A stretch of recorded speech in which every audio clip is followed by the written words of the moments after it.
Hello friends, this is Poonam and welcome to Subira study points.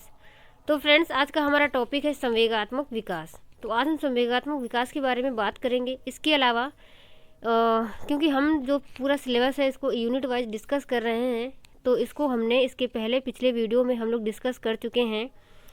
शिक्षार्थी को समझना, इसके अंतर्गत ये सारे टॉपिक हम डिस्कस कर चुके हैं। और अब जिस पर हम बातचीत कर रहे हैं वो है विकास के क्षेत्र, और विकास के क्षेत्र के अंतर्गत भी हम लोग यहाँ पर डिस्कस कर चुके हैं शारीरिक विकास को, संज्ञानात्मक विकास, मानसिक विकास, और आज डिस्कस करेंगे संवेगात्मक विकास को। तो चलिए फ्रेंड्स, शुरू करते हैं और आज बात करते हैं संवेगात्मक विकास के बारे में। तो चलिए फ्रेंड्स, समझ लेते हैं संवेगात्मक विकास को। इसके अलावा अगर आप चैनल पर नए हैं तो चैनल को सब्सक्राइब कर लें, एंड वीडियो अगर पसंद आती है तो वीडियो को लाइक एंड शेयर करना ना भूलें। इसके अलावा बेल आइकन भी प्रेस कर लें ताकि आने वाली सभी वीडियो की नोटिफिकेशन आप लोगों को मिलती रहे। तो चलिए सबसे पहले बात करते हैं इमोशन शब्द की। तो इमोशन शब्द, इसकी उत्पत्ति होती है लैटिन शब्द इमोवेयर से, और जिसका अर्थ होता है उत्तेजित करना। यानी कि मनुष्य के अंदर जो भी संवेग उत्पन्न होते हैं वो किसी न किसी उत्तेजना के कारण ही उत्पन्न होते हैं। कहने का मतलब ये है कि मनुष्य किसी भी ऐसी स्थिति या परिस्थिति के कारण यदि उसके अंदर कोई उत्तेजना उत्पन्न होती है तो फिर उस उत्तेजना के कारण ही उसके अंदर संवेग जन्म लेते हैं। यानी कि कहने का मतलब ये है कि व्यक्ति के अंदर, जो व्यक्ति की मानसिक स्थिति है, तो यदि उसके मस्तिष्क के अंदर कोई ना कोई हलचल होती है, उथल पुथल होती है, तो फिर संवेगों का जन्म होता है। यहाँ पर एक कथन लिखा हुआ है बोरोन वर्न तथा कैंटोविच का। इनका कहना है कि संवेग से तात्पर्य एक ऐसी आत्मनिष्ठ भाव की अवस्था से होता है जिसमें कुछ शारीरिक उत्तेजना पैदा होती है और फिर उसमें कुछ खास व्यवहार होते हैं। यानी कि इनका भी कहने का यही मतलब है कि शरीर के अंदर, यानी कि कुछ भी ऐसी शारीरिक क्रियाएं या ऐसी उत्तेजना पैदा होती है जिसके कारण से यदि वो उत्तेजना आएगी तो मनुष्य जो है कुछ खास व्यवहार करेगा। क्योंकि मनुष्य हमेशा ही एक जैसे व्यवहार नहीं करता है। कभी कभी ऐसी स्थितियाँ या परिस्थितियाँ उत्पन्न हो जाती हैं कि उन स्थितियों या परिस्थितियों से वशीभूत होकर मनुष्य कुछ खास व्यवहार करता है, जिन्हें ही हम संवेग कहते हैं।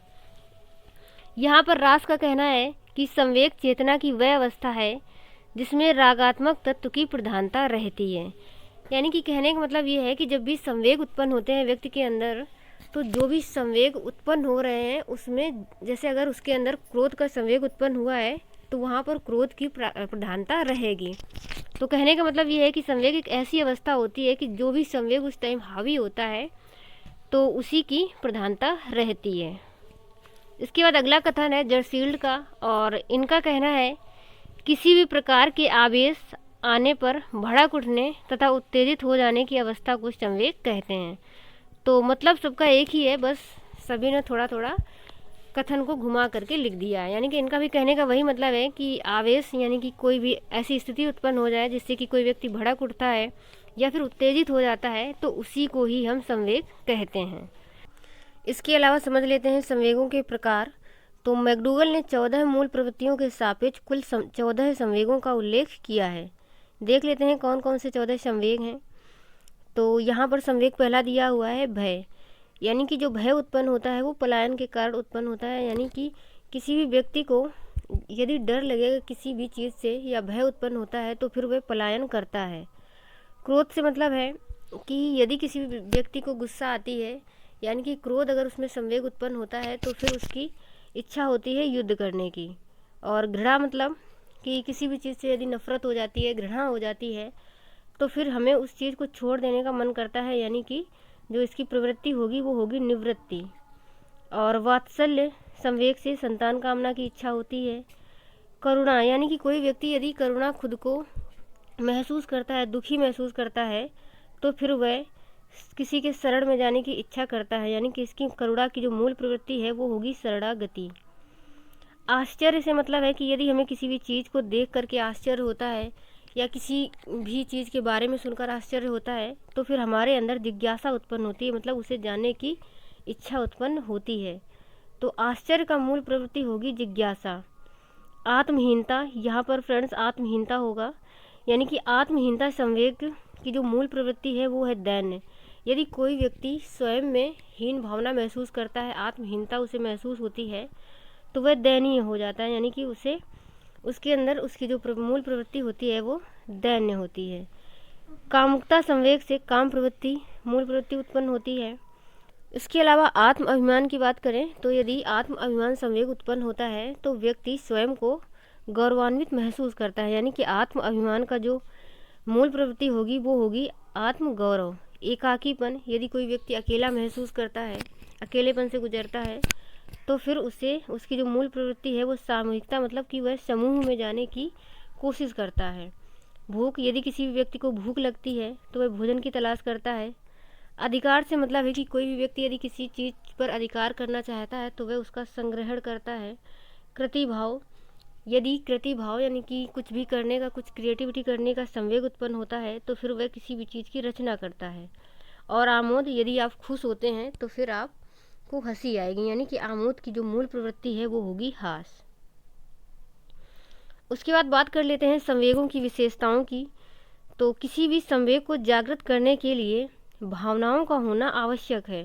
कहने का मतलब ये है कि संवेग तभी उत्पन्न होंगे जब आप में भावनाएं होंगी, यानी कि यदि आपको कुछ फील ही नहीं हो रहा है तो फिर संवेग भी उत्पन्न नहीं होंगे।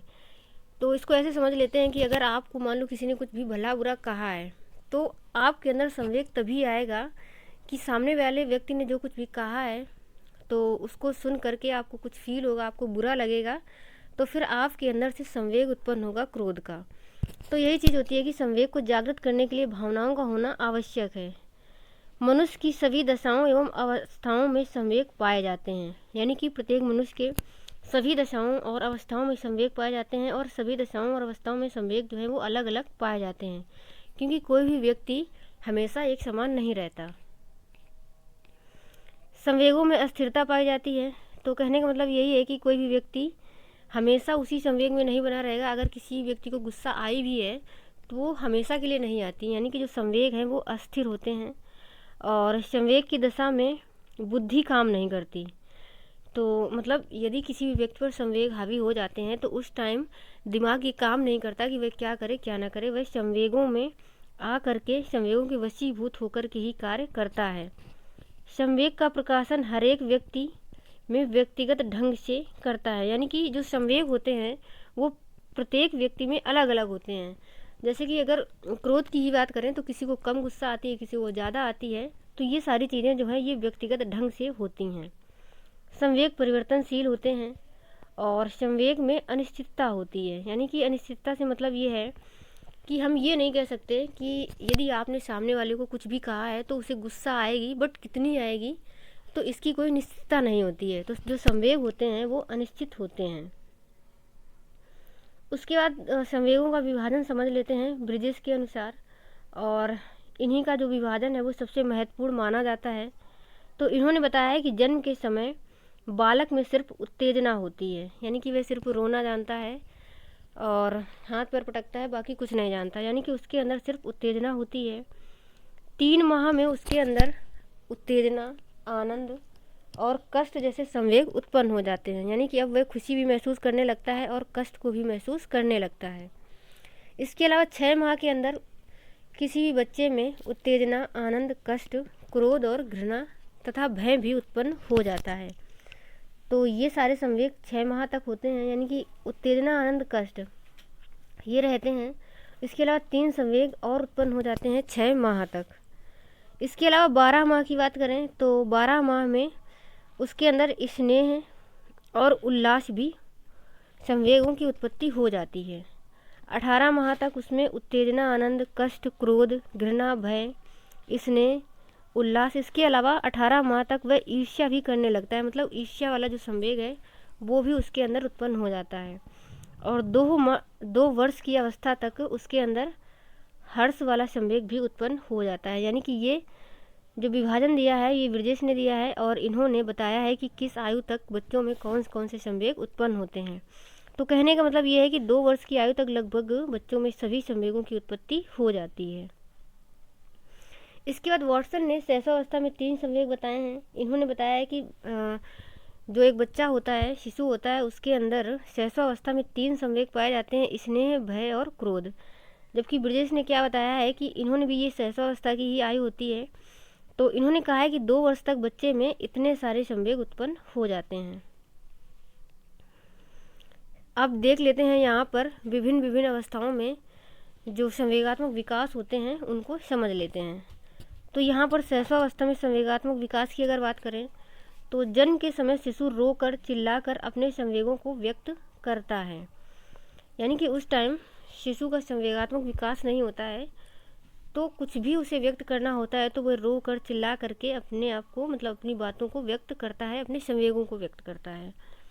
आरंभ में शिशु के संवेगों में अस्पष्टता होती है, धीरे धीरे उनमें स्पष्टता आ जाती है, यानी कि जो शिशु होता है उस पर मतलब जो संवेग आते हैं वो स्पष्ट नहीं होते हैं। यदि शिशु गुस्सा भी है तब भी वह रो रहा है, दुखी है तब भी रो रहा है, यानी कि समझ में नहीं आता है कि वह किस कारण से रो रहा है, यानी कि संवेग जो हैं वो अस्पष्ट होते हैं।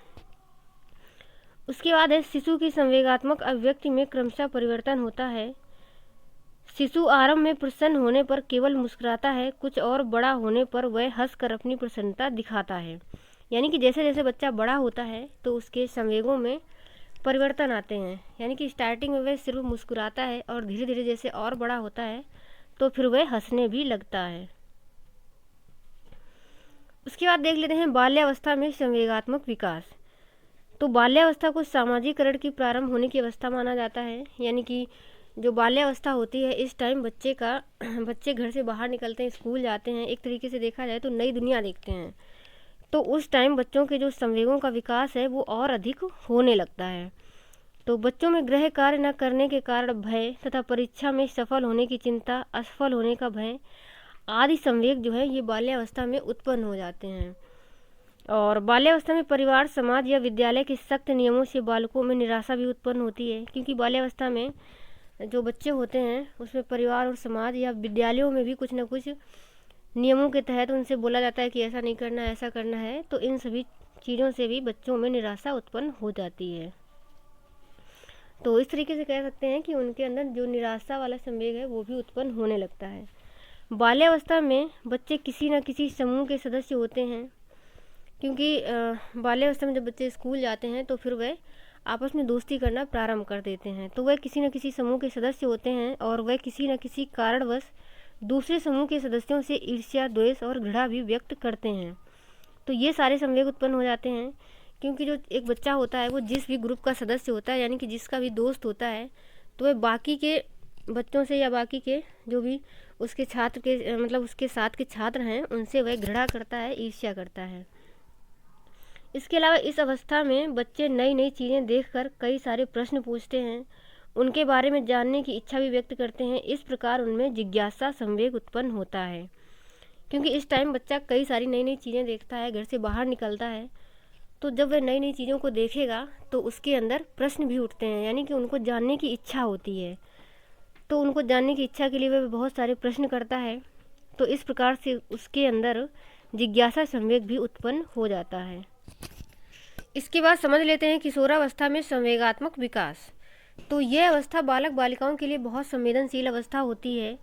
इस समय संवेगों की गति बहुत तीव्र होती है, यानी कि जो किशोरावस्था होती है ये बहुत ही परिवर्तनशील अवस्था होती है। इस टाइम किशोरों में संवेग भी बहुत तीव्र गति से परिवर्तित होते हैं, यानी कि संवेगों का जो विकास है वो बहुत तीव्र गति से होता है। तो ऐसी स्थिति में उनमें संवेगों में अस्थिरता पाई जाती है, जिस कारण से वह समायोजन नहीं कर पाते, यानी कि उनमें समायोजन की समस्या उत्पन्न होती है। जैसा कि BN झा ने एक कथन भी बोला है, उन्होंने कहा है कि किशोरावस्था का संज्ञानात्मक विकास इतना विचित्र होता है कि किशोर एक ही परिस्थिति में विभिन्न अवसरों पर विभिन्न प्रकार का व्यवहार करता है। एक अवसर पर उसे उल्लास से भर देती है तो वही परिस्थिति दूसरे अवसर पर उसे खिन्न कर देती है।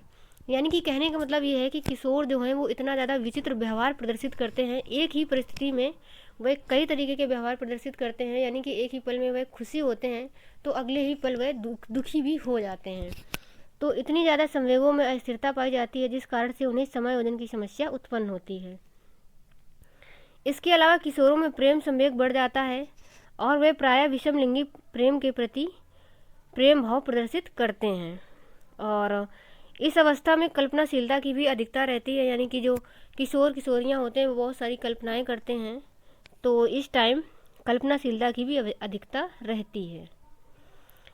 किशोरावस्था में जिज्ञासा की प्रवृत्ति प्रबल हो जाती है, यानी कि इस टाइम में जिज्ञासा की प्रवृत्ति फिर से प्रबल बहुत ज़्यादा हो जाती है और वह किसी घटना के बारे में या किसी भी वस्तु के बारे में क्या है इसके उत्तर से संतुष्ट नहीं हो पाता। यानी कि कोई भी घटना या कोई भी वस्तु है तो यदि उसको ये बता दिया जाए कि वह वस्तु क्या है या फिर वह घटना क्या है तो इससे वह संतुष्ट नहीं हो पाता, बल्कि वह क्यों और फ्रेंड्स यहाँ पर और है, यानी कि क्यों और कैसे के उत्तरों से संतुष्ट होता है।